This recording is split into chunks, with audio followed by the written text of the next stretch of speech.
În zilele noastre se afirmă tot mai des că trăim vremuri apocaliptice.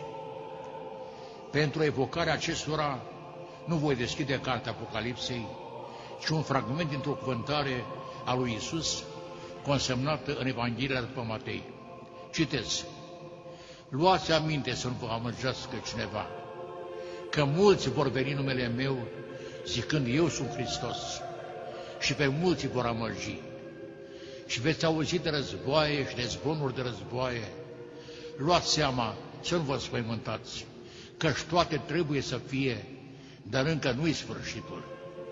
Că neam peste neam se va ridica și împărăție peste împărăție, și va fi foamete și ciumă și cu tremur mare pe alocuri. Dar toate acestea sunt doar începutul durerilor nașterii. Atunci vă vor da pe voi la chinuri și vă vor ucide și veți fi urâți de toate neamurile din pricina numelui meu. Atunci mulți se vor potigni și unii pe alții se vor vinde și unii pe alții se vor urâ. Și mulți profeți mincinoși se vor scula și pe mulți îi vor amăgi. Iar din pricina înmulțirii fără de legii, iubirea multora se va răci.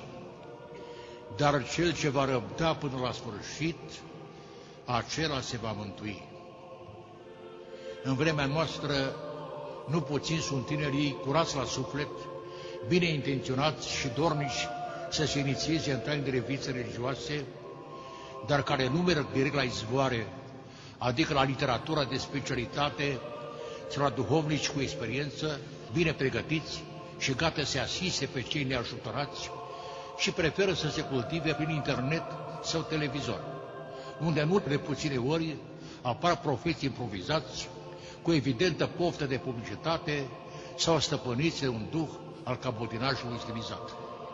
Unii cer organizarea unor rugăciuni generale, colective, cu mare răsunet în popor, pentru evitarea apocalipsei care mijește de pe o zi pe alta, uitând că apocalipsa va veni oricum, ea făcând parte din economia divină, și că grija noastră nu este aceea de a o evita, ci de a o traversa nevătămați de propriile noastre păcate. De obicei, o furtună se anunță prin întrețirea vântului, prin fulgere la orizont, prin spulbere de praf, prin dispariția luminii soarelui în spatele norilor negri, prin tot ceea ce poate produce panică și spaimă. Așa se anunță și vremurile apocaliptice.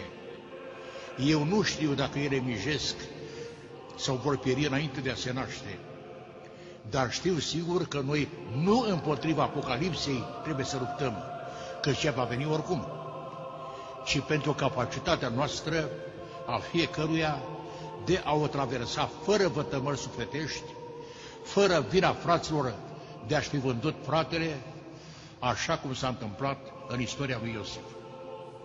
Ori, pentru aceasta există o singură armă: răbdarea. Răbdarea însă trebuie soțită neapărat de conștiința că tot începutul are un sfârșit și că acesta nu poate fi decât luminos.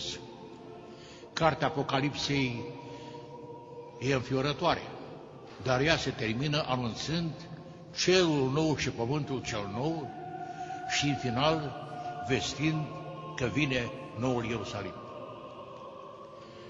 Iubiții mei ascultători, în viața noastră bisericească, postul cel mare poate fi pentru unii o piatră de pătignire, mai ales prin rigoarea de a nu permite alimentarea cu bucate dulce sau bateri grave de la conduita morală. Dar, așa cum vă spuneam, important este să traversăm totul cu bine și să ajungem la capătul încercărilor. Iată că Dumnezeu ne-a ajutat să prăznuim luminata înviere a Fiului Său, în numele căruia vă împărtășesc tuturor arhierești binecuvântări, adresându-vă tradiționala salutare: Hristos a înviat!